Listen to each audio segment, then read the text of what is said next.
얘들아, 납작납작은 전공자로서 얘기하자면은 김혜순 시인의 시인 중에 가장 일상적인 언어고 가장 평범한 시예요. 제가 생각하기에는. 특이하죠. 김혜순 시인의 시는요. 개인적으로는 한강 작가의 채식주의자 그런 느낌이랑 결이 되게 비슷해요. 굉장히 좀 특이합니다. 대부분의 시들. 뭐 서랍의 괴담 이러고. 괴담만 듣까지. 약간 좀 특이해요. 진짜 특이해요.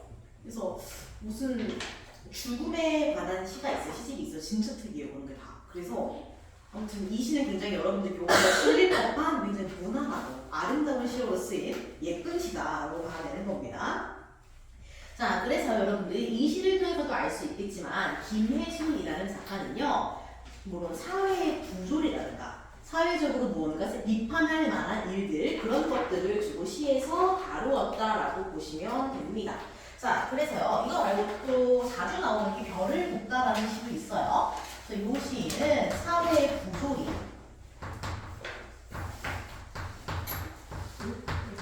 부정적인 면들을 비판하고 있다. 여러분 본교재에 잘 쓰세요. 정원처럼 빈칸 쓰지 말고 많은 시를 이렇게 씁니다. 그래서 이 시 같은 경우에는 되게 힘들게 사는 서민들의 모습에 대한 얘기잖아요. 서민들의 고달픈 삶. 근데 다른 시들은 되게 현대적인 것도 많아요. 페이지 알려줘요. 127? 157? 157페이지래요. 되게 최근의 문제도 많아요. 뭐 나라나 돼지 이런 시 같은 경우에는 그 구제역 발생 이후에 그냥 돼지들을 살처분할 때 내장시키는 거 알죠? 전부 다 그런 것들에 대한 비판이라는 그런 게 되게 많이 들어가 있어요. 그래서 물론 무난무난한 서민들의 애관, 서민들에 대한 연민의 시도 있는 반면에 그런 좀 빡센 시들도 있다. 전반적으로 사회의 부조리한 일들을 두루 다루는 시이다라고 보시면 될 것 같습니다. 자, 그래서 한번 들어가 볼게요. 제목이 납작납작이고요. 부제는 박수근 화법입니다. 여러분 박수근 작가의 그림 본 적 있나요? 오, 어땠어요? 어떤 그림이었어? 안 보여요. 안 받는 거 안 받는 거 아니죠? 교과서에 나와 있는데. 교과서에 있어요, 맞아요. 잘 안 보이죠? 돌 위에 그린 그림이라서 그래요. 돌에다가 그린 그림이라 잘 안 보이겠지만 그래서 표정이 잘 안 보일 거고 대략적으로 되게 납작하게 눌려있는 듯한 모습이죠. 그래서 거기에서 차감해서 지은 시가 납작납작이라고 보시면 돼요. 그래서 박수근 작가, 박수근 화가의 그림 역시 서민들의 모습, 서민들이 일하는 모습을 많이 그렸기 때문에 그렇게 이야기하고 있는 거라고 보시면 됩니다. 자, 그래요. 1년이 상당히 길죠. 대충 한 2문장 정도 시연을 읽어볼까요? 드문드문 세상을 끊어내어 한 며칠 눌렀다가 벽에 걸어놓고 바라본다. 흰 하늘과 쭈그린 안하늘 둘이 벽 위에 납작하게 뻗어있다. 그렇대요. 드문드문 세상을 끊어내어 한 며칠 누웠기에 박수근 그림의 화풍이라고 보시면 됩니다. 이 사람의 그림이 이런 느낌이라는 거예요. 세상을 끊어가지고 납작하게 눌러놓은 다음에 걸어서 만든 그림 같다라는 거죠. 굉장히 입체적이지가 않다라는 거죠. 그래서 평면적인 느낌이 드는 되게 단순한 그림이다 라고 보는 거죠. 이 사람의 그림을 그리고 한편으로는 세상이 반영되어 있는 것보다 이것도 맞는 말이겠죠. 자, 흰 하늘과 쭈그린 아낙네 둘. 아낙네 둘이래요. 근데 이 사람들이 뭐 집에 가만히 소파에 앉아있는 것도 아니고 쭈그려 앉아있대 무언가 일을 하고 있는 거였죠. 그래서 서민들의 모습이다라고 봐야겠지. 벽 위에 납작하게 뻗어 있고요. 가끔 심심하면 여편네와 아이들도 한 며칠 눌렀다가 벽에 붙인대. 그러니까 이것도 다른 그림을 소재라는 걸 알 수 있겠죠. 그래서 박수근 화가의 소재는 뭐 쭈그린 아낙네 둘 또는 여편네 아이들 기타 등등 이런 소외된 사람들 또는 서민들이라고 봐야겠죠. 그래서 여편네와 아이들까지도 어떤 현실의 소재들이라고 보시면 될 것 같습니다. 그래서 하나님 보시기 어떻습니까? 이거 실제로 누구한테 물어보고 싶은 건가요? 아니죠. 이거 진짜 하나님한테 질문하는 거 아닐 거 아니야. 그치? 그래서 이건 그냥 보시기에 정말 안 좋지 않냐라는 거를 이야기하고 있는 거죠. 그래서 서리적 표현이라고 보시면 됩니다. 서리법이 사용된 부분이에요. 조심스럽게 물어본대. 그러니까 이런 현실의 모습, 서민들의 모습이 참 고달프고 보기 안 좋다라는 거겠죠. 그래서 이런 걸 이렇게 절대자에게 항변하는 식으로 이야기를 한 거다라고 보시면 되는 겁니다. 자, 그 다음 2연입니다. 자, 이거 은별이가 한번 좀 읽어볼까요? 어디? 발바닥.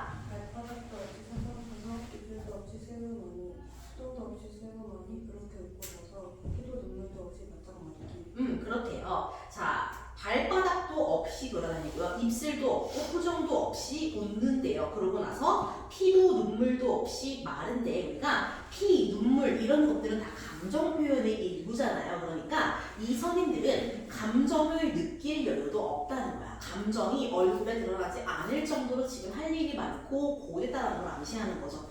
그래서 그만큼 각박하게 살고 있다는 거야. 박수근 그림 속에 있는 인물들은. 자, 그 다음 예은이가 읽어볼까요? 그리고 드디어 납작해진 천지 만물을 한 줄에 꿰어놓고 가히 없이 한없이 펄렁펄렁 하나님 보시기 마땅하니까. 그리고 드디어 납작해진 천지 만물을 한 줄에 띄웠는데 그러니까 박수근 화가의 소재인 이런 것들이 다 널려 있다라는 거. 그래서 이 사람의 그림을 얘기하는 겁니다. 그래서 가히 없이 한없이 끝없이 한없이라는 뜻입니다. 영원히 펄렁펄렁 흔들린대요. 자, 흔들린다라는 거는 어떻게 보면 시련과 고난에 흔들린다 이렇게도 볼 수 있겠죠. 그래서 이 그림의 대상이 되는 성인들이 여러 가지 세파, 시련, 고난 이런 것들에 흔들리고 있다라는 표현으로 보셔도 되겠네요. 그래서 보시기에 마땅하십니까? 한 번 더 서류적 표현을 반복하고 있죠. 유사한 형식을 반복하고 있는 거예요. 그래서 다시 한번 이 시의 비판적인 태도를 강조하는 거다라고 봐도 괜찮겠죠. 자, 그래요. 자, 그래서 이 시인은 지금 시인이 아니고 이 글에 화자가 있긴 있을 거란 말이에요. 그쵸? 근데 표면상에 드러나 있어? 안 드러나 있어?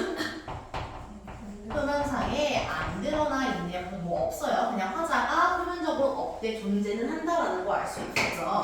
자, 그래서 이 사람이 박수근의 그림을 보고 있는 거예요. 그치?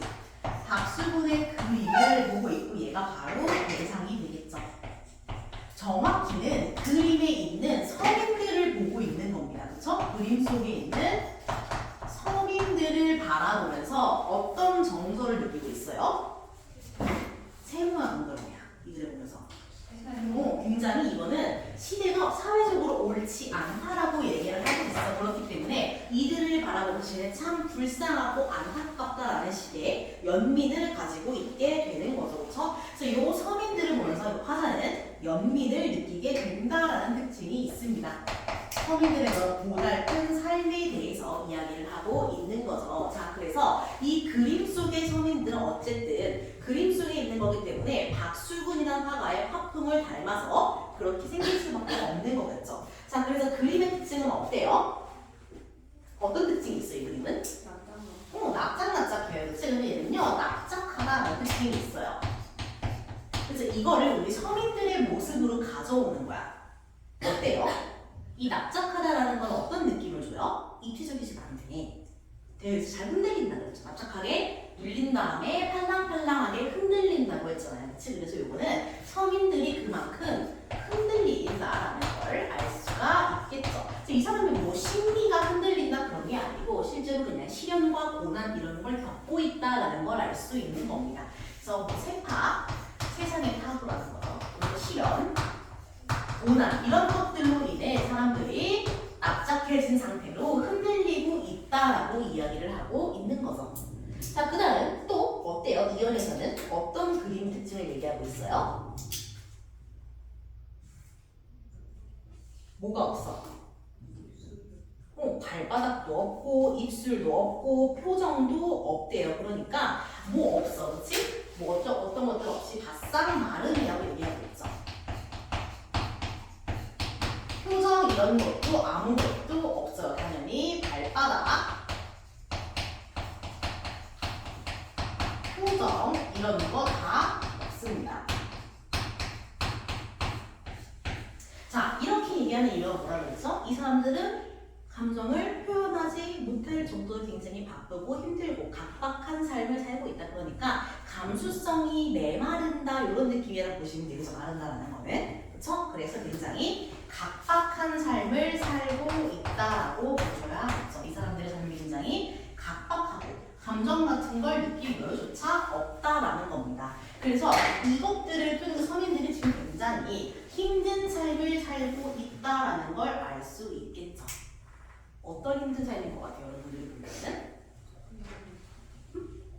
고단하고 고달프고 그쵸? 이것저것 할 게 많은 거겠죠. 왜냐면 이 사람들은 여유 있지가 않잖아요, 그렇지? 그래서 이런 서민들의 고달픈 삶을 보여준다라고 봐야겠죠.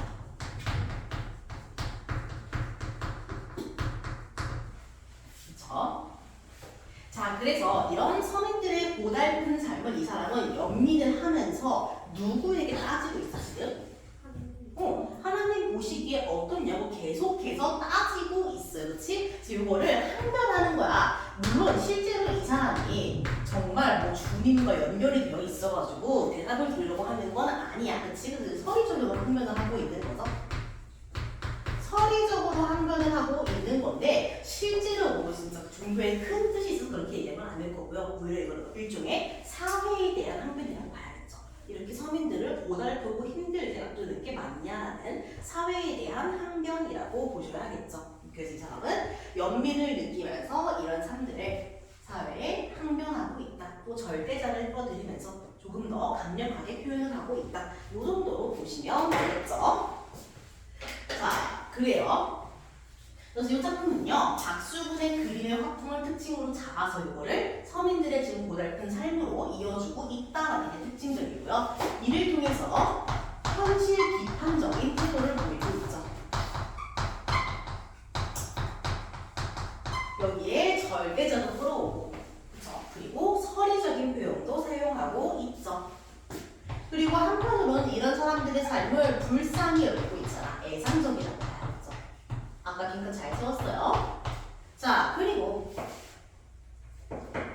또 그림이 마치 우리 눈 앞에 있는 것처럼 표현하고 있죠. 납작하게 눌러서 걸어놓는다 이런 걸 통해서 우리가 이 작품은 참 묘사적이다라고도 표현할 수 있겠죠.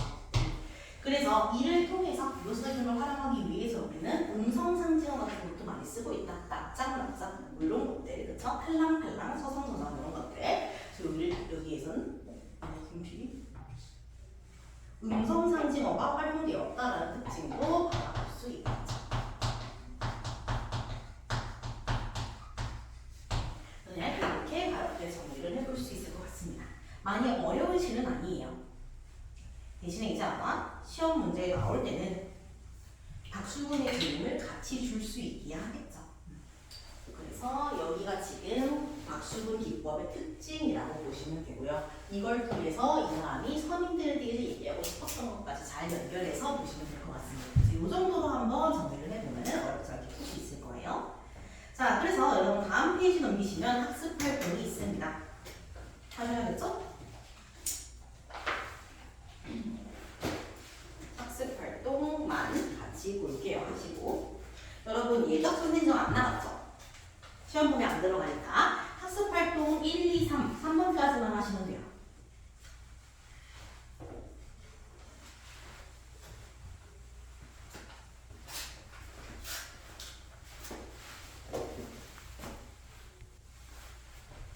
자, 그래서 박수근의 그림을 보는 느낌과 생각을 학교에서 봤죠, 이 그림.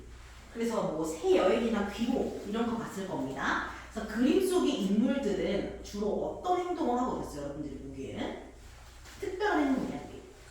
일상적인 행동을 하고 있죠. 주로 서민들이 일상적인 행동을 할 수 한다는 걸 알 수 있습니다. 그래서 서민들의 일상적인 모습이었다는 걸 적어두시면 되겠죠.